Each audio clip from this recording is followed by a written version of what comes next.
And sit there. Yeah. For the record, I have known Prodigy for a long time before he even started playing harmonium. So it's very nice to see him practice and stick with it. Very nice program with Johnny Molly last year.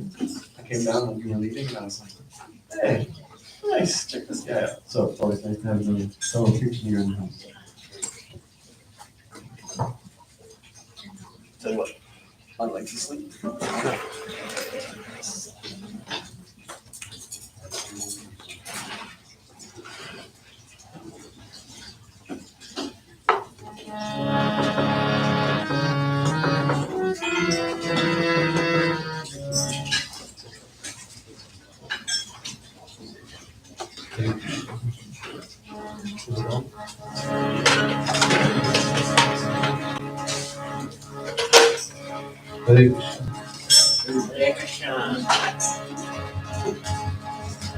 So, traditional before Prabhupada would say anything.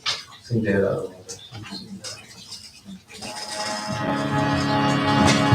Radha Madhava Kunja Vihara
say some prayers.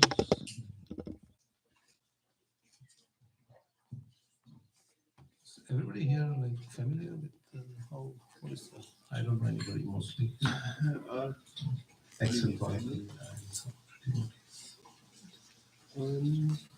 Yeah, everyone here's mainly Grahastas. Everyone's been coming for a while. Brooke and Brandon are new to the program, but they've been visiting New Vrindavan for quite some time. Oh.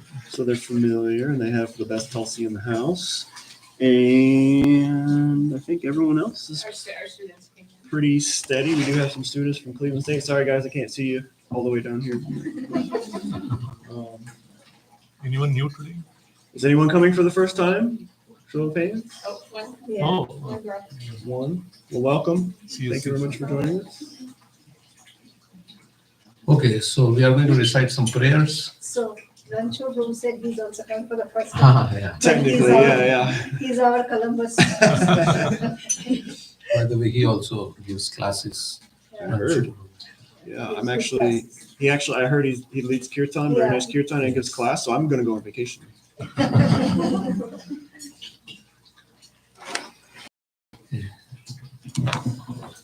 So this is my aid to memory. So, in Kali Yuga, we have short memories. Earlier, they used to hear and remember. They were called Shruti Dhar. Shruti Dhar means you hear and you hold. Dhar means you hold. Repeat it. I need some aid. Okay, so we'll recite some prayers to our Guru Parampara, our Acharyas, and then we'll attempt to speak on the glories of Lord Narasimha, the pastime of Prahlad Maharaj and Narasimha, which you might have heard many times. We'll try to derive some lessons from this pastime. So, okay. Om Jnana Timirandasya Jnananjana Shalakaya Chakshurunmilitam Yena Tasmai Shri Gurave Namaha Shri Chaitanya Manobhishtam Sthapitam Yena Bhutale Swayam Rupa Kadamayam Tadapi Swapadantikam Vandeham Shri Guru Shri Yuta Padakamalam Shri Guru Vaishnavamsha Shri Rupam Sagrajatam Sahagana Raghunathanvitam Tam Sajivam Sadavaitam Savadhutam Parijana Sahitam Krishna Chaitanya Devam Shri Radha Krishna Padam Sahagana Lalita Shri Vishakhanvitansya He Krishna Karuna Sindhu Deenabandhu Jagatpate Gopesha Gopika Radha Kanta Namastute Tapta Kanchana Gauri Radhe Vrindavaneshwari Vrishabhanu Sute Devi Pranamami Haripriye Vancha Kalpatarubhyascha Kripa Sindhubhya eva cha Patitanam Pavanebhyo Vaishnavebhyo Namo Namaha Shri Krishna Chaitanya Prabhu Nityananda Shri Advaita Gadadhar Shrivasadi Gaur Bhaktivinoda Hare Krishna Krishna Krishna Hare Hare Hare Rama Rama Rama Hare Hare Namo Vishnu Padaya Krishna Preshtaya Bhutale Srimate Bhaktivedanta Swami Niti Namine Namaste Saraswate Deve Gauravani Pracharine Nirvishesha Shunyavadi Ashwatya Desatani. So, the goal of life, human life, is to connect with Krishna and to become a pure devotee of Krishna. That's the goal of a pure lover of God. But on that path of becoming a pure lover of God, so many obstacles. Right? One time Prabhupada was asked, what is the greatest obstacle to spiritual advancement? And he said, I mean, he may have said many things. The greatest obstacle is you. Ourselves, yeah. Ourselves. Yeah. So, because we are, we have because of our conditioning, which we developed by our own desires and our own doing in this material world, we have become accustomed to it. Like, for example, if you start drinking alcohol, then you become an alcoholic. So, who is to blame for that? It's our own desires and our association. According to our desires, we form an association. But once you are an alcoholic, it's very difficult just by determination. Determination is required, but you need outside help, right, to get rid of that addiction. So, in the same way, we have to first have a determination to overcome the obstacles, but we need help also. And like in Damodar Lila, we say, right, the rope is 2 fingers too short. One finger represents our determination, and the second finger represents the mercy of the Lord. Only when these two are there, then the Lord is bound. That is the lesson we derive from it. So there are so many obstacles on the path of devotional service, and different people have different conditionings. So everybody does not have the same obstacle. But in general, there are the obstacles: calm, growth, lust. Today we are hearing a class by Gokuleshwar Prabhu. Lust means the desire to enjoy in this world in different ways. So if you want a new iPhone, for a new iPhone. If you have lust for a name and fame, for high position, then you have lust for power, lust for. So there are many different ways. There is different obstacles that we face on the path of bhakti. And when lust is not satisfied, then it becomes anger. And if lust is satisfied, then it becomes greed. And when lust is satisfied and you become an important person, then you develop pride. And if somebody else gets something more than you, then you become envious. And all this creates a kind of illusion. So we have lust, anger, greed, pride, and illusion. And that's what basically keeps us away from our true happiness, which is loving God and experiencing the true happiness that everybody is seeking happiness. That is the nature of the soul, which soul is described as Anandamayo Bhyasat.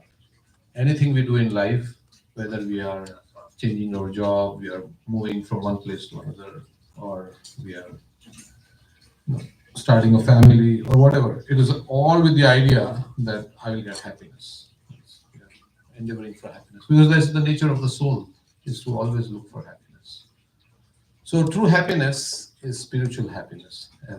Now what I'm speaking is, I'm also trying to realize all these things. I'm work in progress. So so it doesn't mean what I say that means I realized everything, but I'm understanding the wisdom presented by the acharyas and the scriptures. So we are all looking for happiness, but the true happiness that we are all looking for is our loving relationship with God, loving relationship with Krishna. And not only Krishna, but with his devotees also. True love is on the spiritual platform. We are all hankering for. So loving relationships in this world, which are based with Krishna in the center, are the source of true happiness. So where there are devotees, where there is a loving community of devotees, where everybody is caring for each other, and they are trying to make each other Krishna consciousness, inspiring each other to become Krishna consciousness. That community automatically attracts newcomers, right? Because they feel, oh, this is so nice, I want to be part of this family. So those obstacles can be removed by a special form of the Lord, which we call as Narasimha Dev. In India, they worship Ganesh before any ceremony. They will, because Ganesh, the elephant head and his trunk. He is worshipped first. Why? Because everybody wants to have no obstacles, and Ganesh is famous for removing obstacles. So Ganesh is worshipped. But the Brahma Samhita says, Yat Pada Pallava Yugam Vinithaya Kumbha Dvanbes Pranama Samaye Saganadi Raja Vignan Vihantu Malamasya Jagatrayasya Govindamadi Purusham. So in the Brahma Samhita it is described that Ganesh is able to remove obstacles because he holds on his head the lotus feet of the Supreme Lord, and that is Narasimha. So he derives his power from Narasimha. So Narasimha is famous for removing obstacles. In the fifth canto of the Bhagavatam, there are prayers by different devotees, like of residents of Jambudvip. In the fifth canto, 18th chapter, there's many verses. So there is one particular verse which Prabhupada says, if you want to remove obstacles, if you want to become free from material desires, and if you want to progress on the path of bhakti, then you should offer this prayer to Lord Narasimha. And we can recite that prayer. You can, if you don't know, you can just recite after me. Om Namo Bhagavate Narasimhaya. Om Namo Bhagavate Narasimhaya. Namaste Tejase. Namaste Tejase. Avir Bhava. Avirabhava. Vajranakha Vajradanstra. Vajranakha Vajradanstra. Karmashayan Randhaya. Tamo Grasa Grasa. Namo Grasa Grasa. Om Swaha. Abhayam Atmani Bhuvishta. Om Shram. Okay, so you understand the meaning of this prayer. So it is a prayer to Lord Narasimha. I am offering my obeisances. Om Namo Bhagavate Narasimhaya. Namas Tejas Tejase. Tejas means power. He is the source of all power. Narasimha is the source of all power. So Prahlad Maharaj is offering this prayer. He's saying, please appear in my heart. Avir Bhava. Please appear in my heart and drive away Karmashayan. Karmashayan is all the fruitive desires for enjoyment in the. Drive away all these desires. Because you have Vajranakha, you have Vajra is thunderbolt, and his nails are like thunderbolt, and his teeth are like thunderbolt. So, when I used to get a thorn, I used to play and I got a thorn. Then how do you remove the thorn? In India, we do like that. We take a needle and it's not advisable, I think, but we take a needle. Do you do that here? I don't know. Yeah. Splinters. Everywhere, it's universal. Okay. So you try to scrape off the layer of the skin and little bit, and try to get to the thorn and pull it out.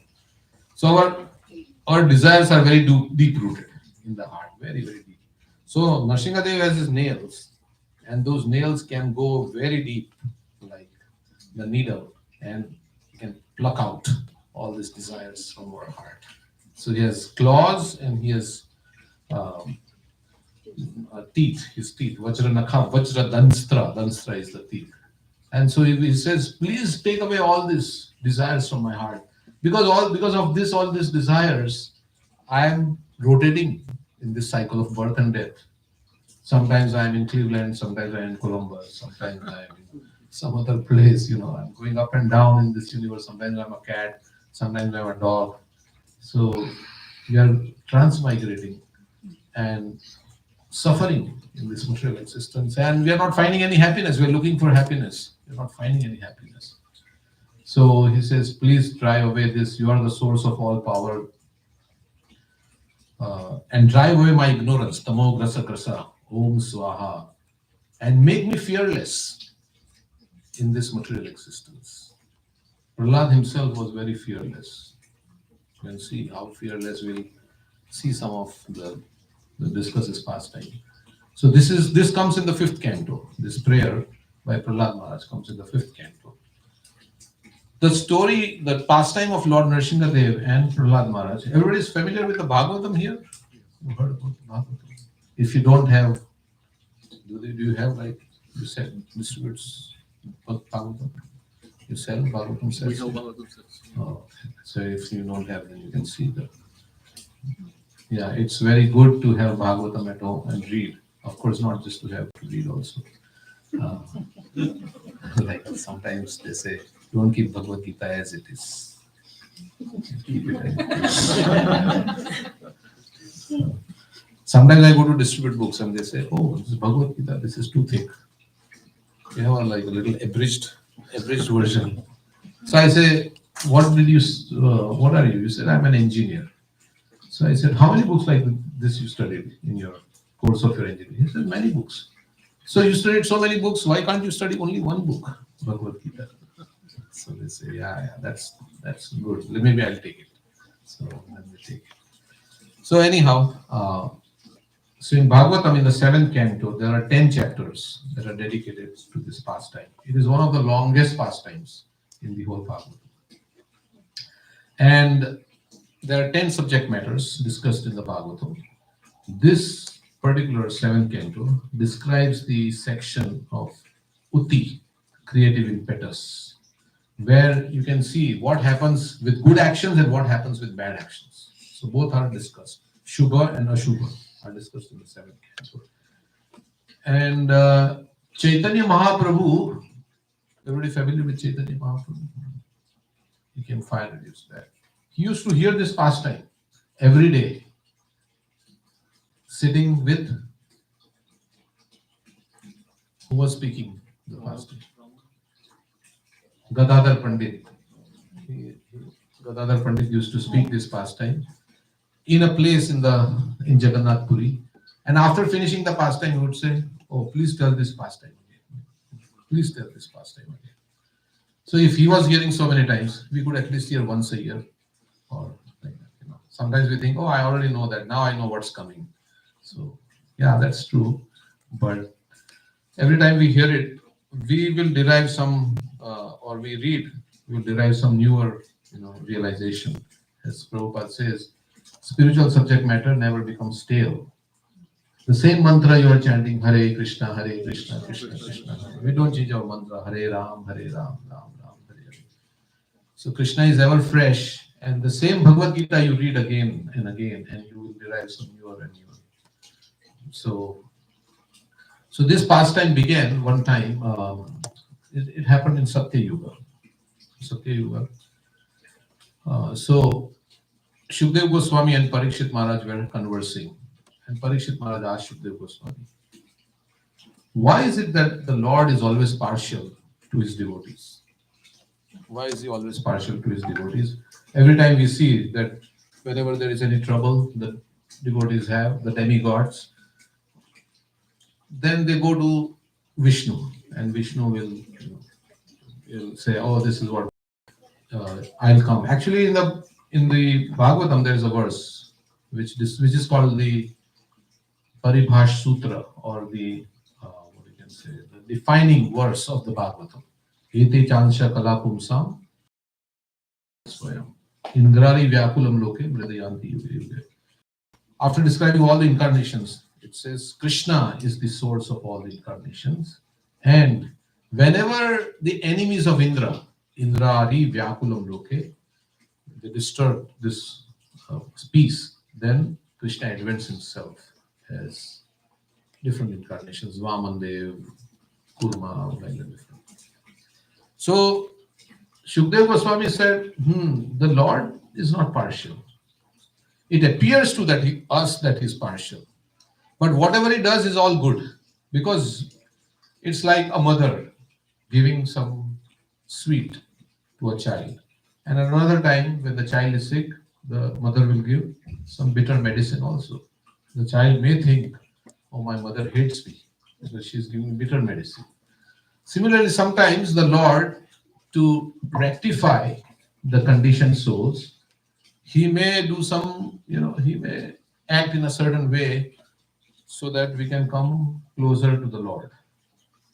Any examples you can think of where Krishna rectified somebody's mentality, where they had a wrong mentality? Of course, this Hiranyakashipu, he killed him, but others where he rectified the mentality which was not right, so he intervened in some way, in some pastime. Ajamil, yes. He chanted Narayan, and then, the Yamadutas came. But somebody who was, whose pride was, Lord Brahma. Indra. Indra, yes. Indra in the Govardhan Leela, he became proud. So he's a devotee, and he became proud of his position. He forgot his position as servant of the Lord. So Krishna had to intervene. So in our life also, sometimes when we become proud, sometimes when we have certain, then Krishna arranges a situation to put us in our proper perspective so that we can come closer to rectify our mentality, so that we can come closer to Him. So that is the duty of the Supreme Lord. So then Sukadeva Goswami said, well, yeah, he's not partial. In the Bhagavad Gita also Krishna says, Samoham sarva bhuteshu, name dveshyosti na priyaha, yetu bhajanti mam bhaktya maite teshu chapyaha. I am equal to everybody. I am not partial. I don't hate anybody. But whoever renders service unto me is a friend to me, and I am a friend to him. So Krishna is not partial because he favors his devotees. He is not partial. Why? Because everybody has the opportunity to become a devotee in that way. Prabhupada gave the example, the sun is shining, and if we close the window, we can't blame the sun. And my neighbor has opened the window, and sun is coming in his room. Can we say sun is shining in his room, not shining in my room? But you closed your window. So Krishna is equally merciful to everybody. Depending on how we want to access his mercy, to that extent, we will receive his mercy. So he said, yeah, it's not, the Supreme Lord is not partial. And then Parikshit Maharaj said, I've heard about this Shishupal. Shishupal was great, you can say, envious person who was always envious of Krishna. He said, Shishupal, he was so envious of Krishna, he was always blaspheming Krishna. But what happened at the end, when he was killed by the disc of Krishna, his soul merged into Krishna's body. How is that possible? Although he was so envious. Then Sukadeva Goswami goes into the past life of Shishupal. They were Jai and Vijay, they were doorkeepers in the spiritual world, and then what happened was they one time stopped the four Kumaras from coming into the Vaikuntha, and the four Kumaras, they cursed them that you're not fit to be in Vaikuntha because you don't know who should be allowed and who should not be allowed in Vaikuntha. So you're not fit to stay in Vaikuntha. And they gave, then Kumaras became repentant, and then Vishnu, the Jai and Vijay became repentant, and the Kumaras said, okay, I'll give you a choice. You can take 7 births as devotees or 3 births as demons. Which one would you prefer? So they chose 3 births as demons because so that they could come back, and also because they knew the Lord had a desire to fight. The Lord had a desire to fight. Just like we like different kinds of rasa, right? We don't like one steady rasa. We tease our friends, we joke with them, we sometimes have nice. So there is all this different in your prasadam after this, right? Yeah. So you will have some sweet, some this, some that, some different kinds of tastes in the. So the Lord also wants to relish different kinds of tastes. There is a chapter in Krishna book. Krishna is teasing. Who is it teasing? Rukmini. He started teasing Rukmini one time. Rukmini was very submissive. And Krishna started saying, Arey, why did you marry me? I'm not qualified to be your husband. You had so many other husbands. He wanted to make Rukmini angry because he wanted to see Rukmini in anger. So Krishna also likes to fight. But who will fight with him in the spiritual world? Because all are devotees, all are very submissive. Of course, cowherd boys, they fight with Krishna. But he wanted real demons who will be very envious, and he wanted to fight. So, knowing this desire of Vishnu, doorkeepers of Jai and Vijay, this whole pastime was enacted so that they could come to the material world as demons. And so they came as Hiranyakashipu and Hiranyaksha, then Shishupal, Dantavakra, like that. Different. Okay, so this, so he said Hiranyakashipu, Shishupal was actually Jai and Vijay in his past life. but Jay or Vijay, one of them, Shishupal and Nantagopal. And then they came as, and before he was Hiranyakashipu in Satya Yuga. So he said he was a great demon, but he had a one son whose name was Prahlad, and he was a great devotee. And Hiranyakashipu was always trying to kill Prahlad. So Parikshit Maharaj started wondering, how come a devotee is born in a demon family? Hiranyakashipu was a demon. How was his son a great devotee? And why did Hiranyakashipu, even though his son was a devotee, why did he try to kill his own son? So in response to that, the whole pastime Shukdev Swami is narrating in the 7th canto. And Prabhupada was very fond of this pastime. He spoke extensively on Prahlad Maharaj's pastimes. So there are 10 chapters, and we cannot do justice to all the 10 chapters, but we'll go through some in brief, some of the things that Prahlad Maharaj's teachings, Prahlad Maharaj, we can learn from Prahlad Maharaj's behavior. So Hiranyakashipu and Hiranyaksha, they were two sons that were born to Kashyap and Diti. Yeah, because Diti approached Kashyap at a wrong time to conceive a child.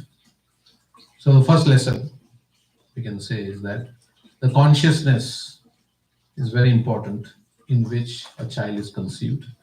So Prabhupada would say, Garbhadan Sanskar is where you prepare your consciousness to attract a certain kind of soul who is devotional in qualities. And so you chant Mahamantra. You recommended 50 rounds of Mahamantra before you conceive a child. So so because it happened at the wrong time, in the wrong consciousness, so Hiranyakashipu were born. Now Hiranyaksha, the word Hiranyaksha, Aksha means eyes, and Hiranya means gold. One whose eyes are always looking for gold. He's very greedy. So he, of course, it's a whole story. He displaced the earth from its orbit. Nowadays also we are doing so much mining into this earth, and it is causing so much disturbance on this planet, right? Because of all this mining, and they are trying to drill holes and so many underground railways and all these things that's happening. So that's why Hiranyaksha caused a disturbance and displaced the earth from its orbit, and it went into the causal ocean, and Varahadev came and killed him. After Varahadev killed Hiranyaksha, Hiranyakashipu, his brother, became very angry. But Hiranyaksha's wives and children were lamenting because she lost her husband and they lost their father. So Hiranyaksha is trying to convince them. Hiranyakashipu is trying to convince Hiranyaksha's wives and children. And he speaks very nice philosophy. He speaks basically 2nd chapter of Bhagavad Gita. He says how the soul is different from the body. We all come together like straws come in the ocean, and then the straws are dispersed by tide. So one should know. And he told a story also. So many different things he said. We don't have the time to go into. So here is a person who is speaking profound philosophy, and we would think, Hiranyakashipu must be so self-realized. But at the end of the philosophy, after speaking all these things, he said, I want to become powerful. I want to take revenge for my brother's death, and I will sever the head of Vishnu, and I'll drink his blood and offer his blood, Vishnu's blood, to my brother, because he was fond of drinking blood. So that way his soul will be satisfied. So philosophy anybody can speak. Right? You read some books, it's easy to speak philosophy. Now, do we ever say that, do we quote Hiranyakashipu spoke that we are different from the body and the soul? We say Krishna spoke in the Bhagavad Gita in the 2nd chapter. Do we say Hiranyakashipu spoke in the 7th canto that we are not this body, we are the soul? We don't say like that. Why?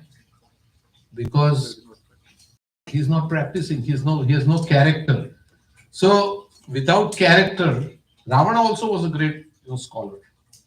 He had a lot of knowledge, but without character, without at least trying to practice, there is no meaning to speaking. So, so Prabhupada, that's why he said that we should try to practice what we speak. Otherwise, people will not take us seriously. Right? If I tell you not to smoke and then you find me smoking, then you'll say, "Oh, what kind of a person he is? He doesn't believe in what he's saying." So that is another lesson we can learn, that uh, we should. Krishna says in the 12th chapter of Bhagavad Gita, "Who is dear to me?" He doesn't say one who knows a lot of verses or who knows this and that. He doesn't say like that. He says these are the qualities. He says non-enviousness, adveshta sarva bhutanam, friendly to all living beings, maitra karuna evacha, nirmamo nirhankara, one who is not uh, puffed up by false ego, nirahankara, without false ego. These people are dear to me. So it is the character that matters. It is not so much the knowledge. Knowledge is required, of course, but knowledge has to translate into building a character. So it has to purify our consciousness, and that happens when we actually practice the philosophy in the right consciousness. Like I was reading, attitude. What is that? Says attitude is uh, what Attitude defines how well you do it. how well you do it. So you have to have ability, motivation, and attitude. Attitude determines how well you do it. In the Nectar of Instruction, Prabhupada writes a nice statement. He says in the preface, the advancement in Krishna consciousness depends on the attitude of the follower. So it is not about rituals. It's not. It's about in what consciousness we offer flowers. So in what consciousness we are offering flowers. If you are chanting the holy name, okay, in what consciousness I am chanting the holy name. So that is what Krishna is called Bhavagrahi Janardana. He sees your heart behind it, because he doesn't need anything from us. There's a nice prayer that Prahlad Maharaj speaks. I'm going a little bit ahead, but it's a nice prayer that he speaks. Manye dhanabhijana rupata pashuta ojas teja prabhava bala paurusha buddhi yogaha naradnaya hi bhavanti parasya pumso bhagwan tutosya bhagwan gaja yutha paya bhakta tutosya bhagwan gaja yutha paya. He says that, my Lord, you cannot be impressed by somebody's wealth, manye dhana vichana, influence, by beauty, by your influence, teja prabha, buddhi, by your intellect. You cannot impress the Lord. He is impressed by, and that is only by bhakti, only by an attitude of devotion to the Lord can we please him. So that is what Prahlad Maharaj says. So, anyway, so he spoke all this philosophy, and then he said, "I'm going to do great austerity. Great austerity. I want to get power." So he went to a hill, Mandara Hills, and he went there, and he started doing his austerities. He wanted to please Brahma. He wanted to please Brahma, and he wanted to get a lot of power from Brahma, so that he would ultimately kill Vishnu. So he went there, and then this is not in the Bhagavatam, this part that I'm going to say, but it is in one of the Puranas, I heard. So he went, and Narad Muni came there. Narad Muni saw. Narad Muni was visiting Brahma, and Brahma was very disturbed. He said, Narad Muni is the son of Brahma. So he asked, Father, why are you so disturbed? This Hiranyakashipu is performing so many austerities. I don't know what is going to happen, what he will ask from me. And so he said, is that it? I will try to disturb his austerity. So what did he do? What did he do? Okay. Muni took the form of a bird, and his friend, another Muni, Parvat Muni, they took the form of a bird, and they sat on a tree where Hiranyakashipu had just started his austerity. And he started speaking, Om Namo Narayanaya, Om Namo Narayanaya. And Hiranyakashipu is not such deep into austerity. He's hearing Narayan, Narayan, Narayan, somebody saying. He lost his control. All his meditation, everything broke. And he became so angry that he took some weapon and he started chasing those birds. And those birds went away, flew away. And Hiranyakashipu, now you cannot have like gaps in austerity. You have to do it consecutively, continuously. So then he came back home. His wife Kayadu said, "Oh, what happened? You went to do austerity. What happened?" "Oh, I was doing austerity and these two birds came and they just disturbed my meditation. They were saying Narayan, Narayan, Om Namo Narayan, Om Namo Narayan." So when he was narrating this incident to his wife Kayadu, at that time he conceived Prahlad. So that's why Prahlad, there was some Garbhadan Sanskar done, and Prahlad was a great devotee when he was born. Of course, that's not the only reason. We'll see later on. So then again, Hiranyakashipu went to perform austerity. And this time he was determined. So he performed austerity for 100 celestial years. This is Satya Yuga. So they used to live very long. How long they used to live in Satya Yuga? 100,000 years. If somebody says, "Oh, they used to live 100,000 years," we will say you're crazy. That's why many people think the scriptures are mythology. How can somebody live 100,000 years? Our lifespan is 100 years, at the most 120, 140 to come in the Guinness Book of World Records. Maybe 150. I don't know what is the longest person who lived. For 100,000 years, somebody is living. How is that possible?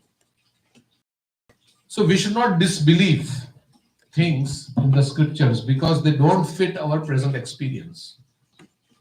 Many things in this world, scientific inventions also, right? Now we have cell phone. If you told somebody in 12th century that people would take out a cell phone from their pocket, some device from their pocket, and they would communicate without any wires 10,000 miles away, they would say, "Oh, don't joke, man. This is humbug. No, this is not possible." So previously, science was very advanced.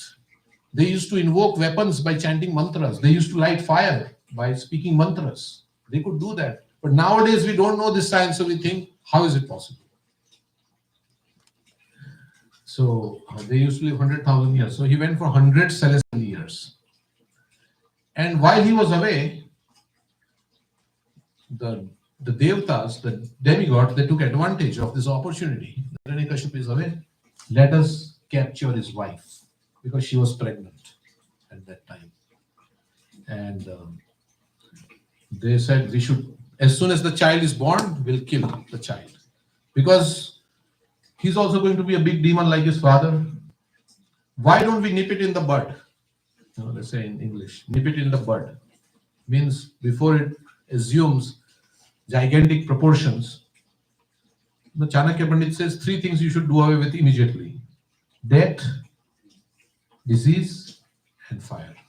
Because if you let it go unattended, then it can assume titanic proportions. It can become very big. Of course, we are all in debt now in America. We buy houses and mortgages and so many things. But how do credit card companies thrive? They thrive on debts, because people pay the minimum payment, and then they think, I can go on vacation because I just have to pay the minimum payment. And then you go on vacation, you spend more, then your minimum payment increases, then your interest increases, and then it goes compounded, and then builds up. So they thought, let's destroy this child as soon as it's born. So they captured Kayadu. Meanwhile, who came? Narad Muni came. Narad Muni came and said, no. This child in this womb is not a demon, but he's a great devotee. And Narad Muni, being Narad Muni, he could see the future, what is going to happen. by the grace of the Lord. So Prabhupada also, sometimes he could. Vyasadeva is also predicting the future, what is going to come in Kali Yuga, at the end of Kali Yuga. If you read it, it is so horrible. So we should plan to go back home, back to God in this life itself, because we don't want to come at that time when there will be so much problem. Of course, that's not the only motivation, but that's why it's mentioned in the Bhagavatam in the 12th canto. Why are symptoms of Kali Yuga described? So that we become a little bit serious about closing our chapter in this material world. Otherwise, right now also this situation is so bad, right? Anytime this, Putin is there, anytime something can happen, is already threatening with nuclear weapons, right? That we are going to use nuclear weapons. If West intervenes too much, we are going to intervene. Yeah. So any time this whole world situation can change. So we have got a golden opportunity. That is also what Prahlad says when will come later.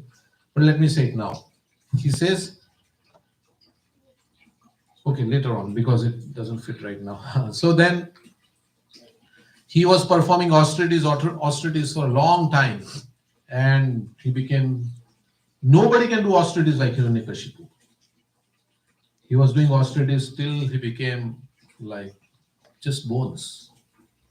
His body was eaten up by ants. He was standing like this on the tip of his toes and looking towards the sky, and fire started emanating from his head, and everybody was feeling some heat. They all went to Brahma. Brahma, do something about this person. When somebody does some austerity like that, it affects the entire, creation. So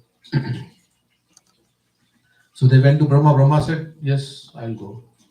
So he came down on his swan.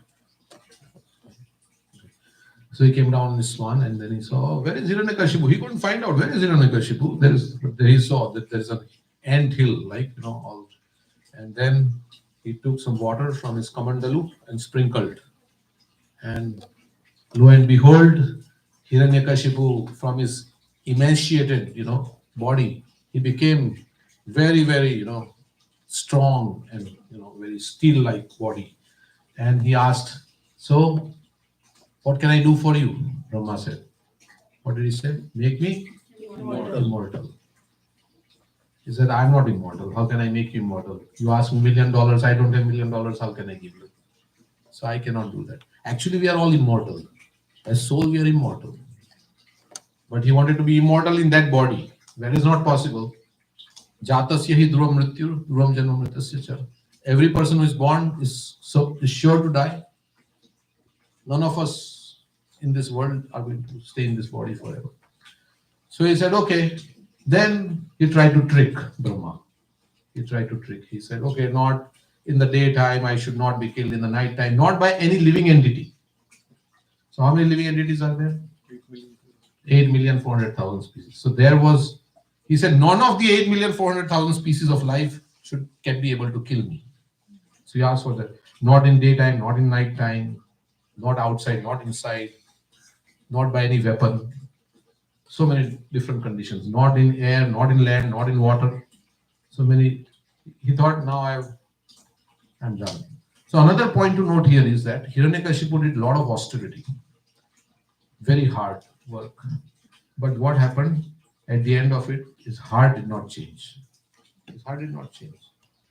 Because he didn't have any guidance, any spiritual master, nobody, Meanwhile, Dhruva also did austerity. Right? Dhruva, you heard the story of Dhruva? Yeah. He was insulted and he did austerity. Because he wanted also to take revenge. But at the end of that austerity, what happened? He had a change of heart. Because he was chanting the holy name, he was worshipping Vishnu. Narad Muni was guiding him. And so his heart completely changed. And he did much less austerities. He did only for 6 months. Whereas Hiranyakashipu did for 100 celestial years. But still his heart did not change. So austerities cannot change the heart. If you do it in the wrong, like today's Ekadashi. Right? So one Maharaj was saying, Sometimes we feel, oh, I'm doing Ekadashi, But if you think, yeah, I'm more austere than everybody else, then it is the wrong consciousness. The tongue is fasting, but false ego is feasting. Because you think, oh, these people, let's say if you're doing Nirjala Ekadashi, then you think, oh, I am. So if you become proud that you are better than others because of you do this or this, because if you speak more shlokas or you speak this or you can do more austerities. That is to Krishna. You do austerity, but with the intention of pleasing Krishna and under guidance. So his heart did not change. And then he asked, and Brahma said, okay. So after that, in the next chapter in the Bhagavatam, after he got all the blessings from Brahma, he started terrorizing the universe. He started terrorizing the universe, and all the demigods became homeless. There no place to go. Hiranyakashipu went to the Indra's kingdom and he sat on his throne. And everybody was like, they were all like his servants. He would say the weather should be like this now. And Vayudev, perfect weather, perfect temperature. And he reversed. All those who were doing sinful activities, they would get good results. Those who were doing pious activities, they would be punished. So like that, he reversed the whole scene. And he had a son. So what happened when his mother was pregnant? Then Narad Muni came and said, "Oh, don't harm this child. This child is a great devotee." So then Indra and everybody, they respect Narad Muni. So they let him. Let's say, okay, we'll leave. So Kayadu went to the ashram of Narad Muni, and every day Narad Muni was speaking to Kayadu about devotional service. This is another lesson that whenever a pregnant lady hears, the child in the womb was also hearing. So for while the whole time Hiranyakashipu was away, Kayadu was hearing every day from Narad Muni, who is a great devotee, about devotional service. So Prahlad was not seeing his spiritual master, right? Because he was getting instruction, but he was not seeing, but he was hearing. So the connection to the transcendence happens through the ears, not with the eyes. So main thing is hearing. Bhakti Siddhanta Saraswati Thakur, when he had to initiate Prabhupada, he said, I will initiate him. Why? Because he sits down and he likes to hear. He doesn't go away. He likes to hear. When I speak, he likes to hear. And Prabhupada said, hearing Bhakti Siddhanta Saraswati Thakur was my hobby. Even though he was speaking such high philosophy, I would sit down and wait. When will my Guru Maharaj speak? And he would hear. And others went to Parikrama, they went to different places. And then Bhakti Siddhanta Saraswati Thakur said, so how was the eye exercise? We went to see all the places. But without hearing, you cannot understand the absolute truth. That is why ISKCON is unique from all the other temples. Because there is systematic study of scriptures and there is classes. Prabhupada wanted this Bhagavatam class every day so that we hear about Krishna. And by hearing about Krishna, then our heart becomes clean. That happened with Rukmini also. Today is Rukmini Dwadashi, right? Today is Rukmini Dwadashi. Today is, I think. So, Giriraj Maharaj sent some mails. So, Rukmini also never saw Krishna. But she heard, and she became very attached to Krishna. So, this is a special thing about Krishna consciousness, that we don't have to do anything. No austerity, nothing. Just sit down and hear.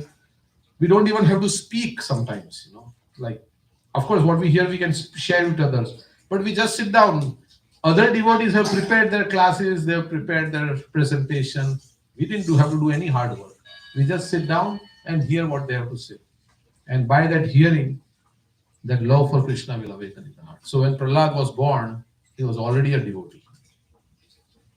Now Kayadu was also hearing. His mother was hearing. But she did not get that level of Krishna consciousness. Why? Because she was preoccupied. Prabhupada writes in one purport, she was preoccupied with, when is my husband going to come back? what will happen to my child? My husband is not here. So when you hear, you don't hear with so many other, baggage. Oh, what is going to happen in my job tomorrow? Of course, those things are there. But when you're hearing, you hear. Don't multitask. And if you hear with rapt attention, Prabhupada says you'll realize Krishna in the pages of the Bhagavatam. If anybody hears Bhagavatam with rapt attention, you can realize Krishna through the pages of Bhagavatam. Hear or read like that. So that is how Prahlad was hearing, because he had nowhere to go. He was in the womb. And then somebody may say, well, how did he stay in the womb for so many years, 100 celestial years? It's so much troublesome for the mother also, right? After 9 months or something, whatever that time, I don't know, doesn't come out, the baby doesn't come out. So Narad Muni gave special blessing to Kayati, because she was very concerned that my child will be born and the father will not be there. So he gave special blessing to Kayadu that your child will not be born until Hiranyakashipu comes back. And also, she was concerned about the safety of her child. So Narad Muni said, your child will always be protected, don't worry. So when the devotees say something, then Krishna has to honor the words of his devotees. In the Bhagavad Gita, Krishna says, Kaunteya pratijanihi name bhakta pranashyati. He says, declare it boldly that my devotee will never perish. Prabhupada, when he was going through the Juhu, anybody went to Juhu temple? ISKCON Bombay, Juhu temple, very magnificent temple. And he would go there and he would think, oh, wish there was a temple here. And lo and behold, a temple came there at the same spot after many years. So just by the desire of the pure devotee, and his words, so many things can happen. Prabhupada he said, I am one person and I changed the world. Not in a prideful way. So if we become also, and so many of, we are trying to become pure at heart, then we can change. Recently, Gopal Krishna Maharaj passed away. He established so many temples, so many devotees all over, in Russia and everywhere. One person can change. So we have to become an instrument of the Lord. So then finally, Prahlad, Dhritarashtra also heard the Bhagavad Gita, right? Same thing that Sanjay had told. Dhritarashtra was told whatever Krishna was telling. Arjuna experienced a change of heart, but Dhritarashtra, no change of heart after that, right? Why? Because he was hearing with a motive. He was hearing with a motive not to become purified at heart, but sometimes we hear because we want to get academic knowledge, we want to do this, we want to do this. There should be no motive but to become closer to Krishna, to become purified at heart. That is the only intention with which we should hear. Then the knowledge will slowly and gradually transform. So then finally, Prahlad was born and he was sent to the demon school. It was all Hiranyakashipu, he was the king of the demons, and he went to the demon school.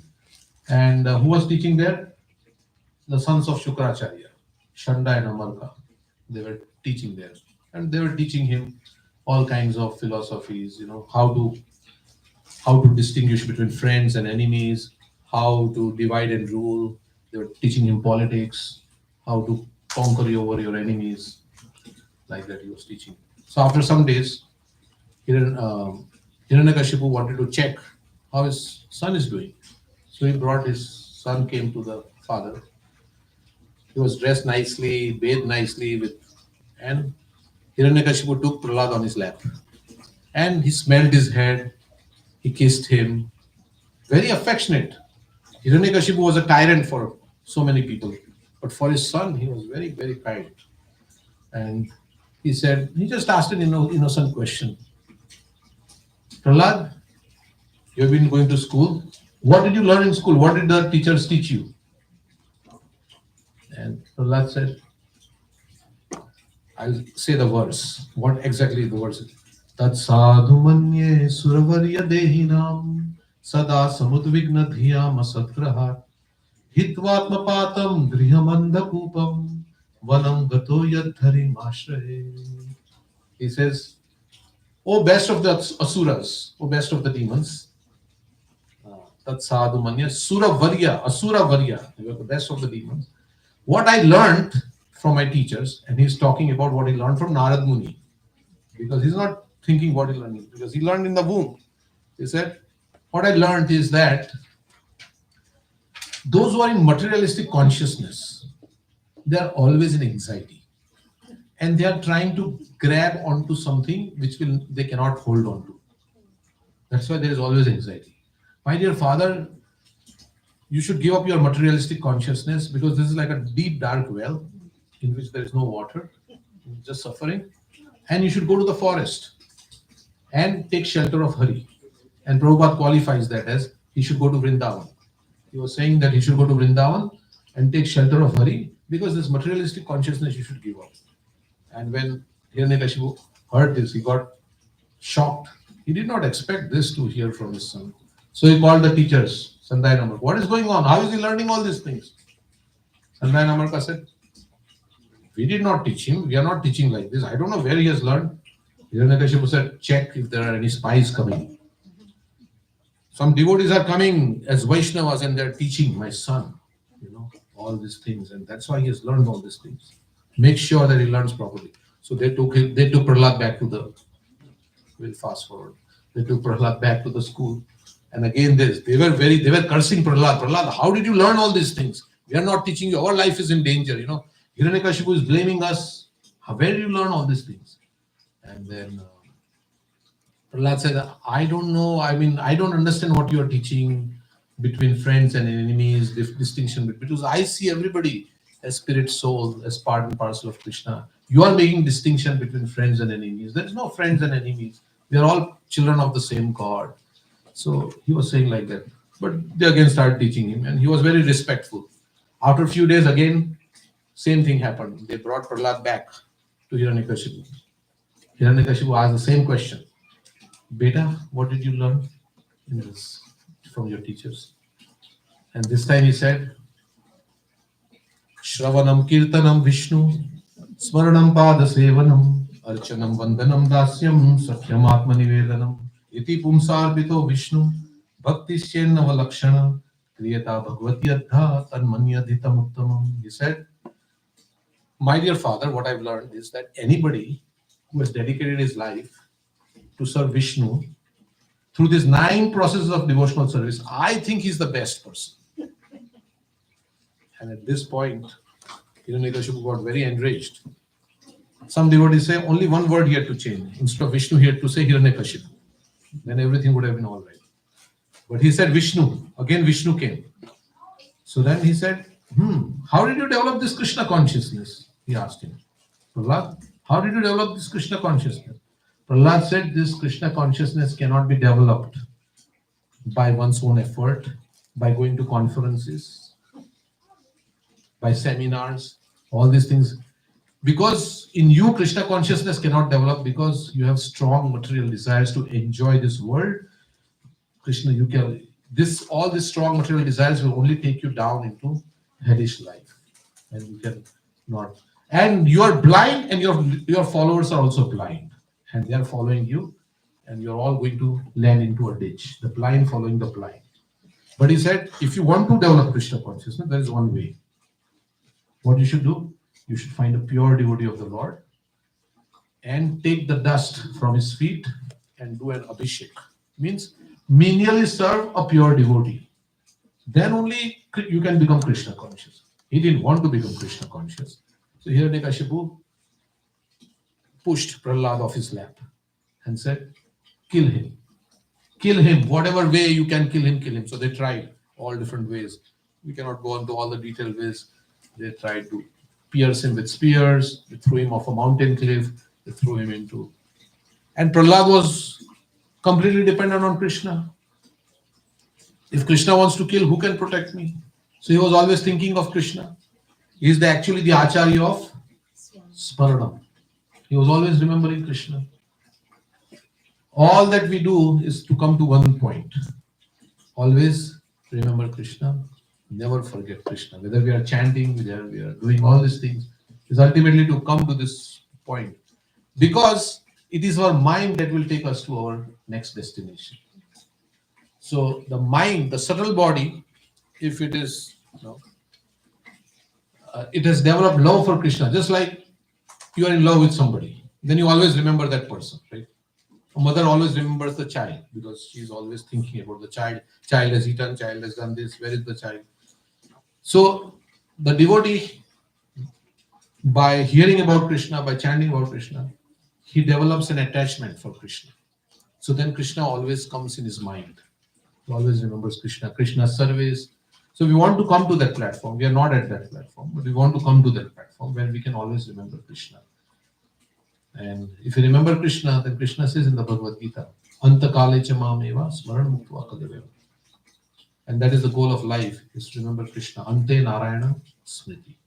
To remember Krishna at the time of death. That is the success of our life. Bhagavatam says to remember Krishna. So then finally, they tried all the means to kill Prahlad. He was not getting killed.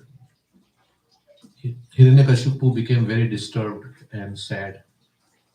He was thinking, oh, maybe this child will become the cause of my death. So Sanda and Amarka, the two teachers, they came and they told Hiranyakashipu, don't worry. He's only 5 years old. You are such a great controller.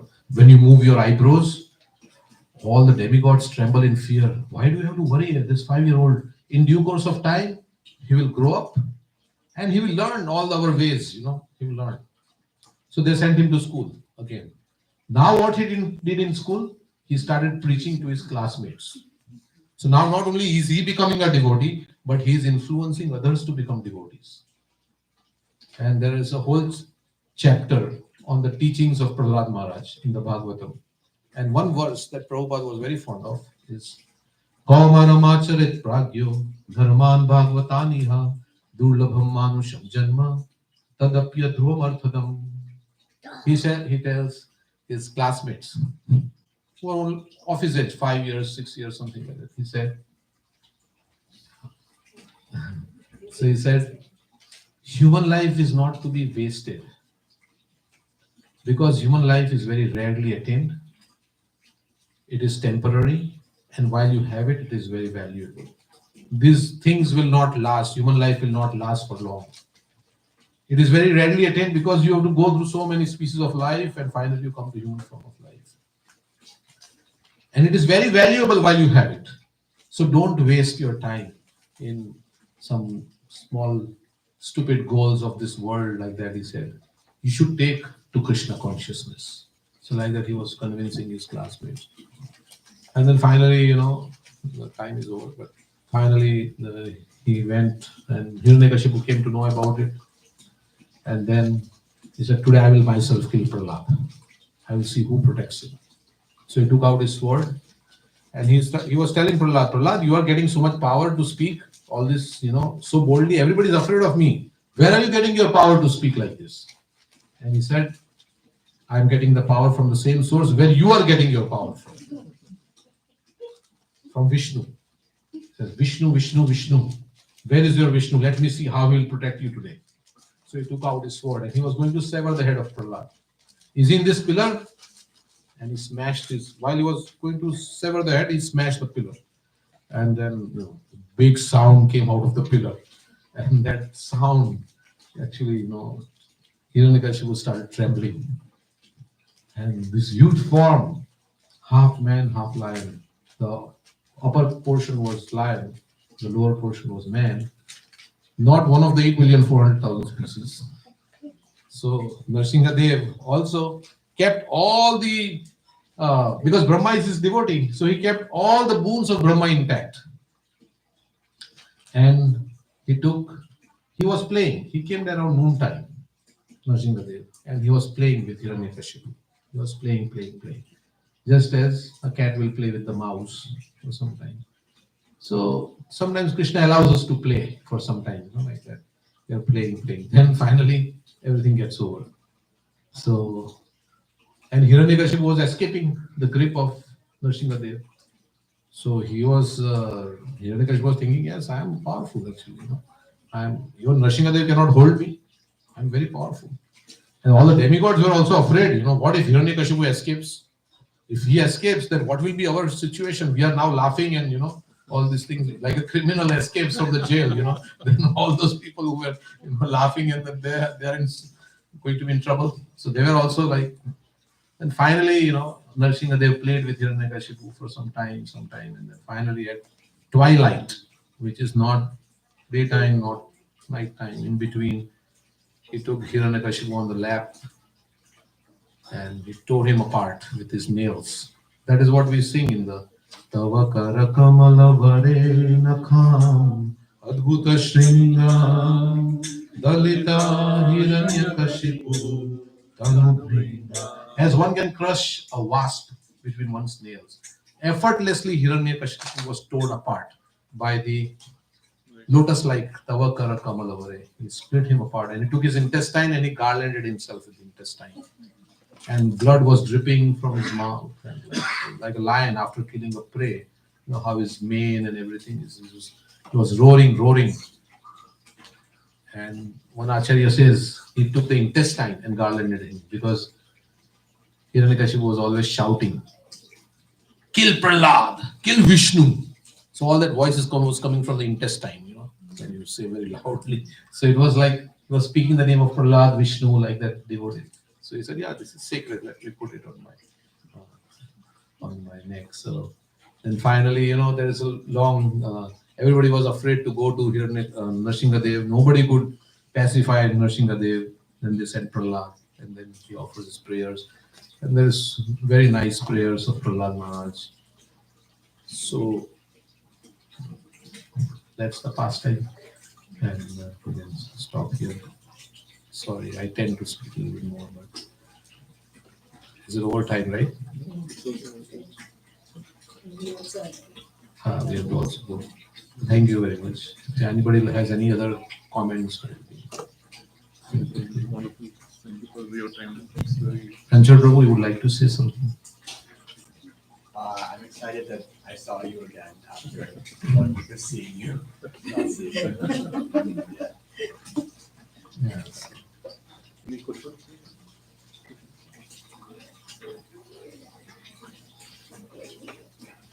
Prabhuji, Yeah. any comments? Anything? No, I was just relishing the retelling. I love that pastime. Like, I never heard that Lord Chaitanya Mahaprabhu would sit and listen to it. I think that's the first time hearing that. Why do you think that is? Huh? Why do you think that Lord Chaitanya Mahaprabhu chose that pastime over? He chose this and Dhruva Maharaj's pastime. Really? Yeah. Because although Chaitanya Mahaprabhu came to relish the devotion of the gopis, but to get to that platform, which is in the 10th canto, you have to go through the 7th canto first, because 10th canto is Krishna's pastime with the gopis. Unless we develop the character of Prahlad Maharaj, we cannot go to that. So he was also relishing in that mood with the pastimes of Prahlad Maharaj. It's nice. Yeah. So, And a lot of the demons, like even Kansa was giving philosophy in the Bhagavatam, right, about soul and body. yeah. So, like, is it just namesake? They just feel that, and they internally they have all the hatred. And Yeah, there is no change of heart. But speaking of philosophy, I mean, they will speak the philosophy to suit their own, purpose. Here he wanted to console them, but it was not to benefit like. There is one devotee, Dhruva Prabhu, Yalachua. He has written a book. He has visited all the temples of Narasimha Dev. Yeah. Wait, sorry, go ahead. Yeah. So we have that book also with all the temples of Lord Narasimha Dev in Andhra Pradesh and different places. So he went to all the temples and there are beautiful pictures of the deities of Narasimha Dev. So if you want that book, you can get it from our temple. Yeah. Okay, so thank you very much for patiently listening and tolerating me. no, That was wonderful. Yeah. Please come back.